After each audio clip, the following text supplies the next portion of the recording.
Mr Hannaford says Newcastle Council has had a ban on industrial development in the city since 1988 because of concern over the cumulative effects of industry on air quality. He says his government is now taking the initiative to set up an air quality study so the ban can be lifted, paving the way for tens of millions of dollars in industrial development. We've got a number of projects on the drawing board that want to come to Newcastle. They are concerned about Newcastle Council's preparedness to deal with those projects. In order to allay industry's concerns, we've now decided to bring together industry and government departments to fund an air quality study for Newcastle in the hope that Newcastle Council will now lift its total ban and deal with particular projects on their merits. But talk to the Lord Mayor and it's a different story.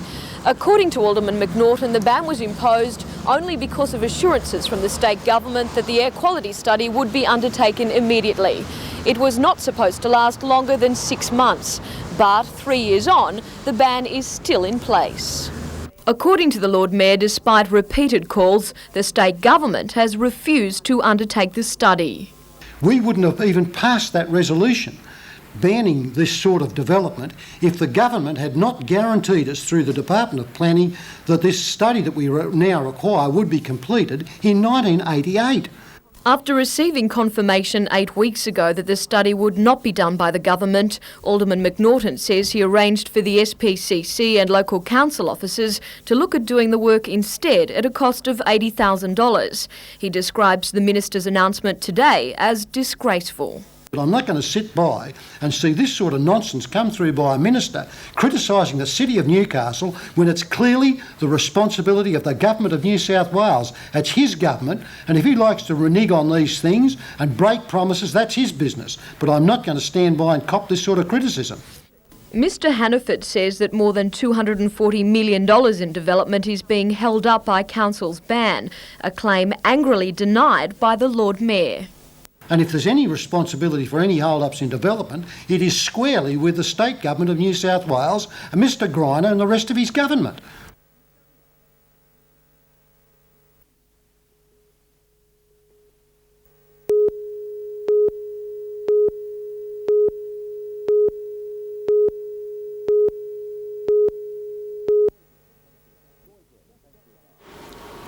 Roy Green, thanks for your time. Just what does this cut in interest rates by the Reserve Bank mean? It means that the Reserve Bank has cut its base lending rate to banks and financial institutions throughout our financial system, which means that the banks in turn are able to cut their borrowing rates for companies and also for people who are buying their houses and paying mortgage interest. Well, just what does a cut of 1% at a time like this actually tell us about the economy? Or does it tell us anything about the health of our economy? Well, I think it's generally agreed that this cut in interest rates both reflects the rate of inflation, which has also declined significantly yesterday, and also the recession which has been going on in Australia for some months now as a result of the previously tight monetary policy followed by the Reserve Bank and the government. This 1% is quite an amount, isn't it, considering that we're down now, 7.5% from the peak in 1990, in January 1990. There's been quite a fall. It's a very significant easing in monetary policy. It's a significant easing in real interest rates, which incidentally are still much higher than our competitor countries. In Germany and Britain, for example, real interest rates, which is the difference between the nominal interest rate and the rate of inflation, is still around 4%, in Japan 2%, in the United States 0.5%. Our real rate of interest is still at 5.5%, which is high by world standards. Well, can you see us heading towards the 2 or 3 or 4%? I think we will, although the Treasurer is going to be very cautious about that, because if real interest rates fall too much, then we are not able to attract the capital inflow we need in our economy to sustain investment. Well, the State Bank, for one, said that it's unlikely to reignite consumer demand, but it could stop the rot in the economy. Do you agree with that? Well, that's a nice way to put it. Obviously, it's going to be very helpful for business and also for consumers, but perhaps what they're saying is that the cut in interest rates is not substantial enough to reignite the inflationary pressures that were prevalent a few years ago. Well, just what does this reduction of 1% in the official rate mean to the man in the street? Well, it's important, depending on who they are and whether they're borrowers or lenders, of course.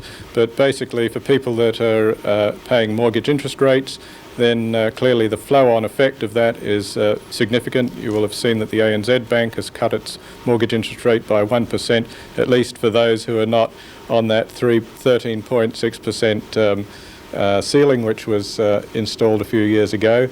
They're now having to subsidise the variable rate interest payers, and also for companies and small businesses in Newcastle, they will benefit because they will have their business rates cut, hopefully by most of the banks and financial institutions. Well, if the whole thing is deregulated, why does it take a cut by the Reserve Bank to start things off? Well, the deregulation is something of a myth now. Deregulation was never meant to go so far as to give the Reserve Bank absolutely no control over the way our financial system operates. Clearly it has a very strong influence over banks through its ability to control the interest rate at which it lends to those banks. But deregulation counts to the extent that banks are now in a much more competitive position, and if a bank doesn't cut their interest rate, then another bank might and take their market share. Well, just briefly, we're almost out of time. The ANZ, you mentioned, down to 13%.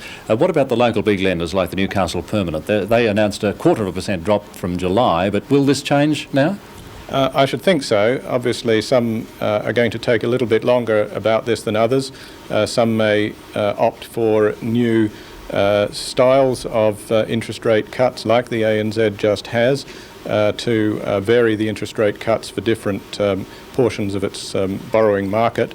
But I hope we see the flow-on effect in the Newcastle region.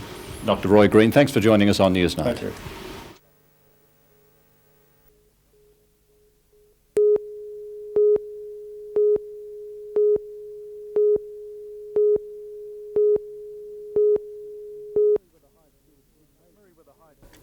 Merewether High School's gymnasium was the venue for a much more cerebral sport today, when 78 students took up the thinker's pose for 8 rounds of chess. Grouped into teams of 3, the budding Kasparovs were limited to 20-minute games to make sure the checks kept coming. Despite the fast moves, the tension still mounted, the fingernails got shorter, the decisions were agonising. And everyone was gripped by the suspense.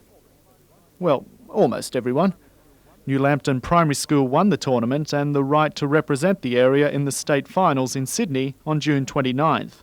New Lambton team member Shane Hatton went through the tournament undefeated, but does organiser Douglas Woods think that Shane or any of the other competitors have the makings and the moves of a future world champion?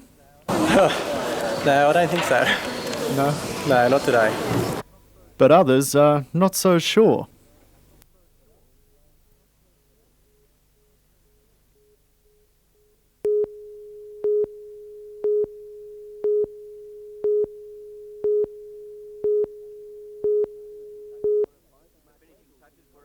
The finishing touches were applied to Mark Glanville's new contract this afternoon, with the all-important signatures sealing the Knights Glanville Association for a further 2 seasons.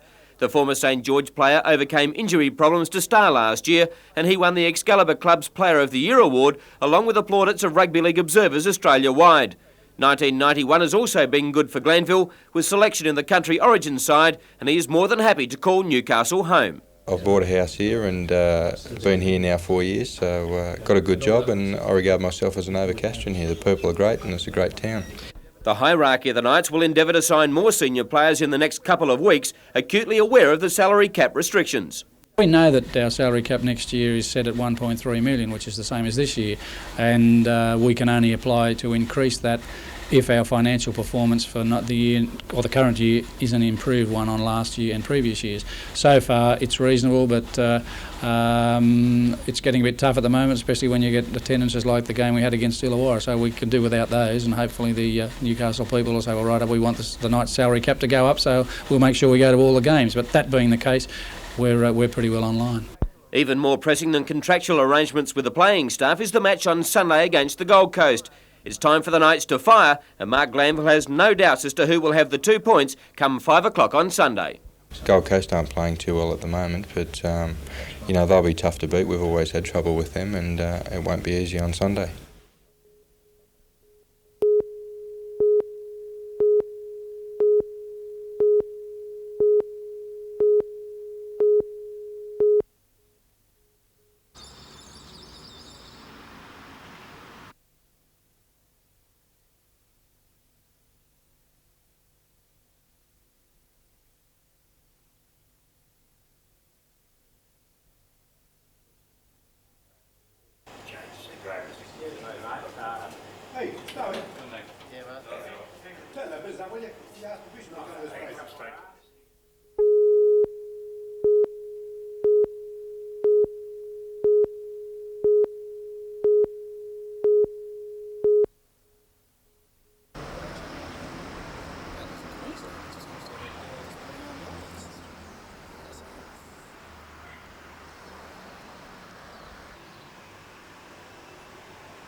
A member of the Australian Institute of Sport squash program based in Brisbane, Megan is back home for the last time until the side heads off to Europe in July for the Junior World Championships.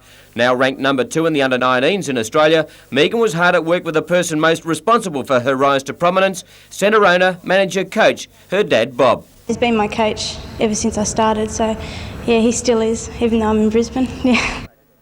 Megan has dominated squash in New South Wales, winning the under-13, 15, 17 and 19 state titles, was runner-up in 2 national crowns and has collected 3 Open Newcastle championships.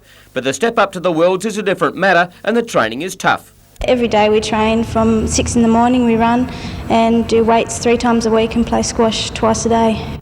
And next year we'll see Megan Pratt take on the world in open company. Hopefully next year I might be travelling a little, see a bit of the world, but as from this year, you know, this is my first international trip away, so it'll be a bit of an experience for me. That move has prompted a cautious response from her father Bob. It's great to travel and it's great to play squash, but they've got to earn money as well. And that's probably the name of the game, of course, with a lot of sports, but squash being a minor profile sport, of course, it's very hard to earn money on the circuit. Some of the men today are earning particularly good money if you classify, you know, $300,000 or $400,000 as good money, and that is great for the male squash players, but the ladies are yet a fair way behind that, but hopefully they'll get there one day.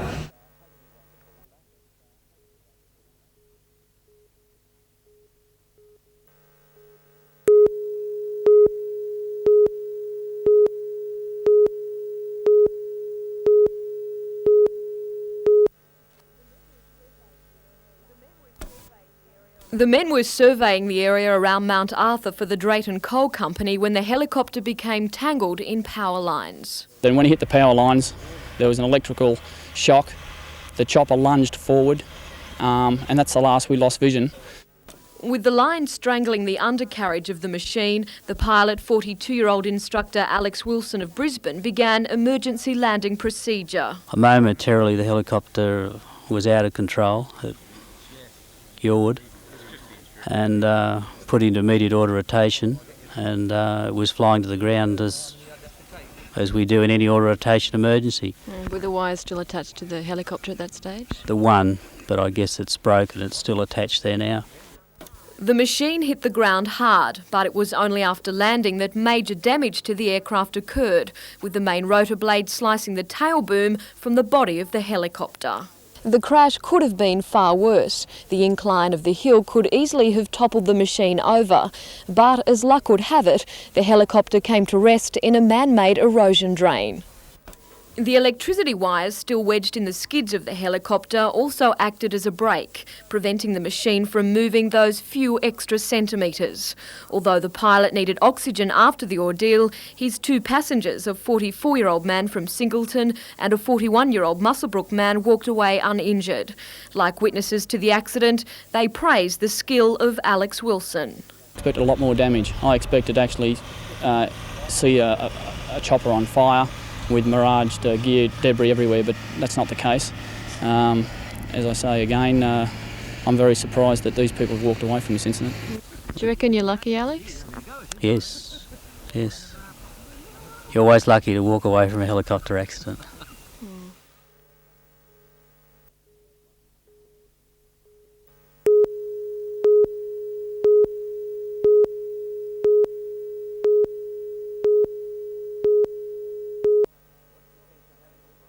What's the sense in having all the firepower in the world if they're only firing blanks? One of the questions being asked by the coaching staff of the Falcons, who have no answers to the dramatic form slump in the past 4 weeks. For Coach Cole, time for a total rethink. I'm not seeing a response from the players.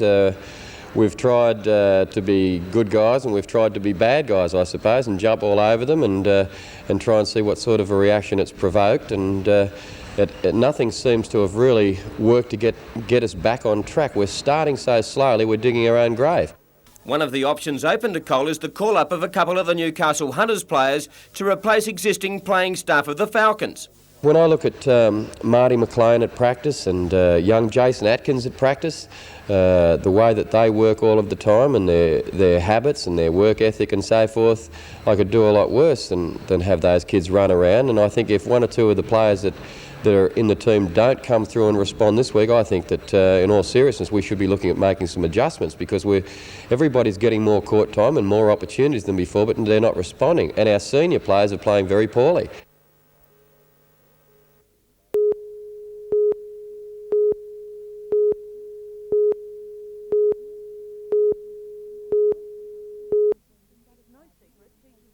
It's no secret teachers have been dissatisfied with the education system for some time.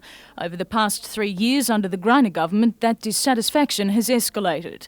Teachers Federation representatives aren't surprised by the results of the latest Employment Education and Training Board study. There are the things such as class sizes, the increase in class sizes over the last 3 years. There's the problems with getting a decent salary increase. Those two issues, I think, are two of the things that have affected teachers in New South Wales. Teachers say morale in local schools is comparable to that in classrooms all over the state. What's morale like among teachers in this area? I think it's pretty well rock bottom.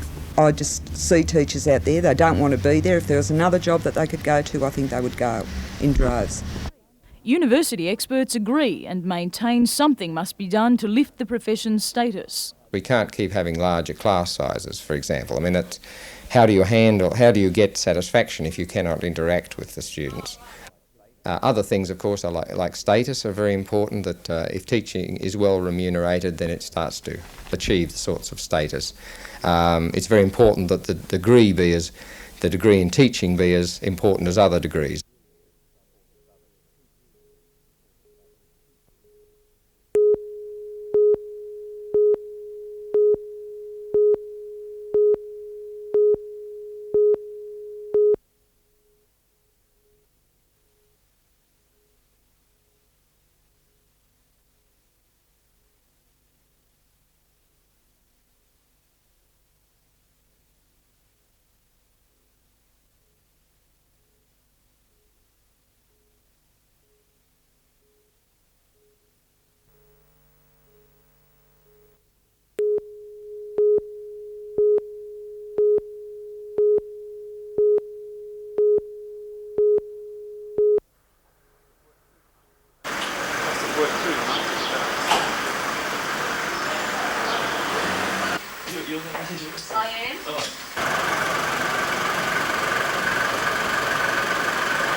India has plunged into mourning for Rajiv Gandhi, assassinated overnight during a determined bid to once again rule the world's most populous democracy. The general election has been postponed and security forces are on nationwide alert amid fears of a violent backlash. India's caretaker cabinet met in a pre-dawn emergency session as Gandhi's mutilated remains were prepared to be flown to New Delhi. No one has claimed responsibility for the powerful bomb blast that killed 11 others, but initial suspicion focused on Sri Lankan Tamil guerrillas. In Newcastle, thieves threw a brick through a window at Country Road in Perkins Street early today and stole dozens of fashion items valued at several $1,000s.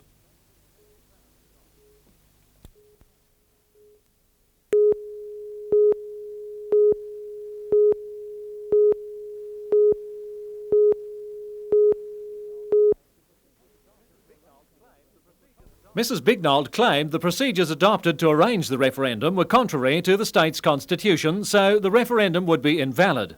The referendum's designed to confirm legislation reducing the number of members in the upper house from 45 to 42 and cut the term of office from 12 to 8 years. The bench of 3 judges unanimously rejected Mrs Bignold's claim that the government didn't allow 2 months for public discussion before next Saturday. They ruled that the 2-month period should be measured from the day the enabling legislation passed both Houses of Parliament and not the day the election was announced. They dismissed the summons with costs. Mrs Bignold says she's disappointed with the outcome and says it's now up to people to vote for democracy by voting no in the referendum.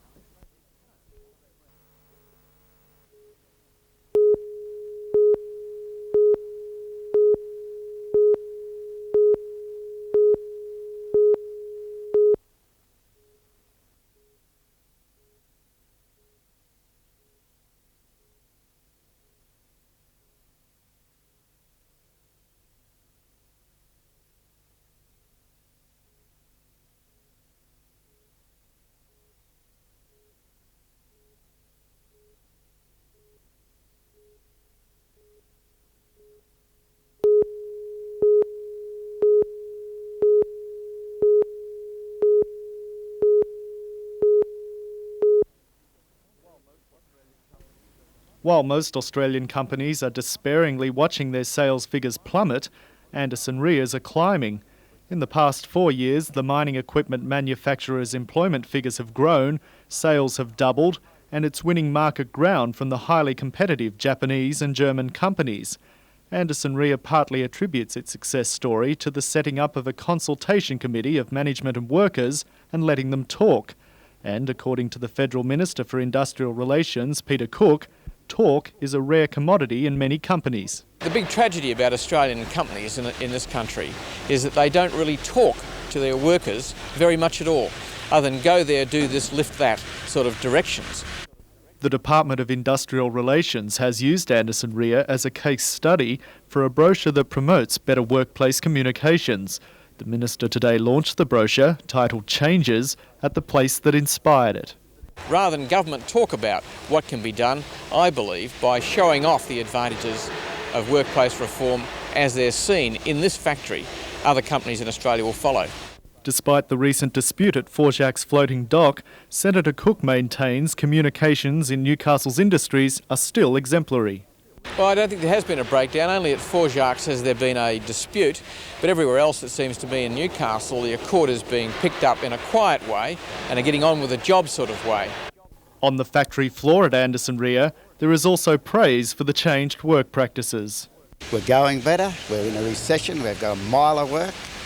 Men here are working plenty of overtime, so it must be what we're doing must be right.